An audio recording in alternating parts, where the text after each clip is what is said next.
Morning. We are reading this chapter Enemy.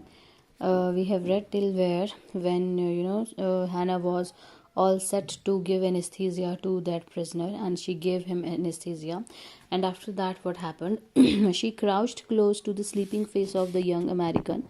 It was piteously thin face, she thought, and the lips were twisted. The man was suffering whether he knew it or not. Watching him, she wondered if the story they had heard sometimes of the sufferings of prisoners were true. They came like flickers of rumor, told by word of mouth and always contradicted. In the newspapers, the reports were always that whether the Japanese armies went to the people when the people received them gladly with cries of joy as a liberation. But sometimes she remembered such men as General Takuma, who at home beat his wife cruelly, though no one mentioned it now that he had fought so victorious a battle in Manchuria. If a man like that could be so cruel to a woman in his power, would he not be cruel to one like this, for instance? So now Hannah was just, she was just creeping. She was just bending over this man when she gave him anesthesia, and then she come to, figure out the scars on his face, on his body, and she was aware that that person was tortured. And then she realized that these she had heard these rumors that that Japanese armies were very much cruel with the prisoners, very much cruel with their enemies, prisoners, and all those stuff. And she had not believed it because they have already they have showed a very good reputation of them. But then in contrast to it, she has also heard that their general Takema, who is in a great power and who used to beat his wife. So she is just comparing that if she used to beat his wife, which is who is in his power, so what he used to do with his prisoners. So she somehow believed that yes, that Japanese would have, or somehow they had mistreated or cruelly treated their prisoners. She hoped anxiously that this young man had not been tortured. It was at this moment that she observed deep red scars on his neck, just under the ear. Those scars, she murmured, lifting her eyes to Sadao.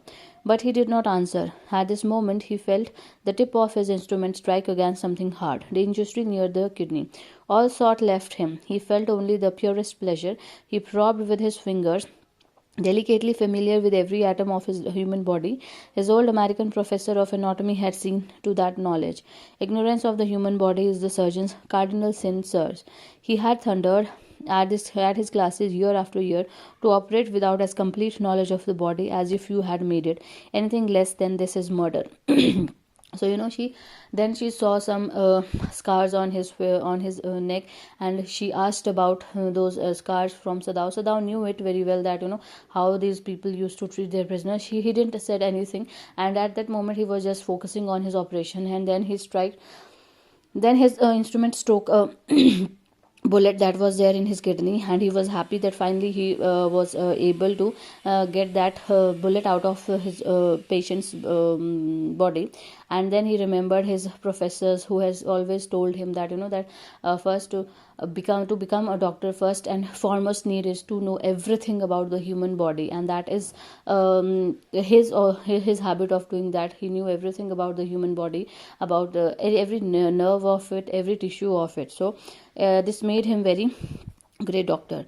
Then it is not quiet at the kidney, my friend, Sadao murmured. It was his habit to murmur to the patient when he forget himself in an operation. My friend, he always called his patients, and so now he did, forgetting that this was his enemy. Then quickly, with the cleanest and most precise of incisions, the bullet was out. The man quivered, but he was still unconscious. Nevertheless, he muttered a few English words. Guts, he muttered, choking. They got my guts, Sadao. Hannah cried sharply. Hush, Sadao said. The man sank again into silence, so profound that Sadao took up his wrist, hating the touch of it. Yes, there was still a pulse, so faint, so feeble, but enough, if he wanted the man to live, to give hope. But certainly, I do not want him to live, he thought.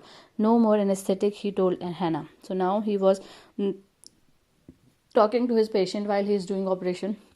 So he's having this habit of talking to his patients, and then finally he was able to take out that bullet from his body, and he just moaned in pain. That English person moaned in pain. So he said some words. Then Sadao said him that easy, take it easy, take it easy. So he was breathing very feeble at that time. Somehow Sadao really want him to live as a professional, as a doctor, but as a citizen, somehow he really wished that may he would not live or thing like that. So he was just in dilemma, but he had performed his duty as a professional. He has performed his duty as a doctor to the patient. Now he has left everything on God. So what happened next? He turned as swiftly as though he had never paused, and from his medicines he chose a small vial, and from it filled a hypodermic and thrust it into patient's left arm. Then, putting down the needle, he took the man's right wrist again. The pulse under his fingers fluttered once or twice and then grew stronger. "This man will live in spite of all," he said to Hannah and signed. So then he just injected that person with some of the medicines, and these medicines they have effect on his pulse. It becomes stronger, and now Sadao was sure that he's going to live. He will recover all those wounds and the operation which was done by him on him. So the young man woke, so weak, his blue eyes so terrified when he perceived where he was, that Hannah felt compelled to apologize. She herself served him, for none of the servants would enter the room. When she came in the first time, she saw him summon his small strength to be prepared for some fearful thing. "Don't be afraid," she begged him softly. So when he woke up, he was very weak and he was afraid because he was in some strange house, in some strange environment, and he was already so frightened. So he really did not know that where he was, and he saw Hannah in front of him. He was frightened, and that he was ready to have some frightful thing done with him. So this Hannah just said softly that you do not have to worry, just be calm, you do not have to be afraid. "Then, how come you speak English?" he gasped. "I was a long time in America," she replied. She saw that he wanted to reply to that, but he couldn't. And so she knelt and fed him gently from the porcelain spoon. He ate unwillingly, but still he ate. "Now you will soon be strong," she said, not liking him and yet moved to comfort him. He did not answer. When Sadao came in the third day after the operation, he found the young man sitting up, his face bloodless with the effort. "Lie down," Sadao cried. "Do you want to die?" He forced the man down gently and strongly and examined the wound. "You may kill yourself if you do this sort of thing," he scolded. "What are you going to do with me?" the boy muttered. He looked just now barely 17. "Are you going to hand me over?" So after that, Hannah spoke all these things in English, and he was very much amazed, that prisoner. He said that, "How come you know English?" Then she told him that I used to live in America, I used to stay there. And then he really wanted to reply, but he was not did not have that kind of a strength. So Hannah really hate whatever she was doing at the time, but she couldn't do that because this is her human nature. She's going to feed him, she's going to make him better. She could not resist her feelings, human feeling for him, sympathetic feelings for him. So she was doing her bit. And then Sadao entered after 2 days to his room. He was sitting there, and then Sadao was angry with him because he had undergone through a big operation. So he just forced that man that you have to lie down on your bed. He forcibly made him lie on the bed. And then that prisoner was very much frightened at that time, and he asked Sadao that, "What you are going to do with me?" he muttered. And he said that that, "Are you going to hand me over to the army, and what you are doing?"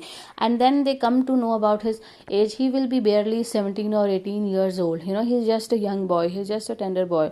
So he was obviously he was very frightened at the time.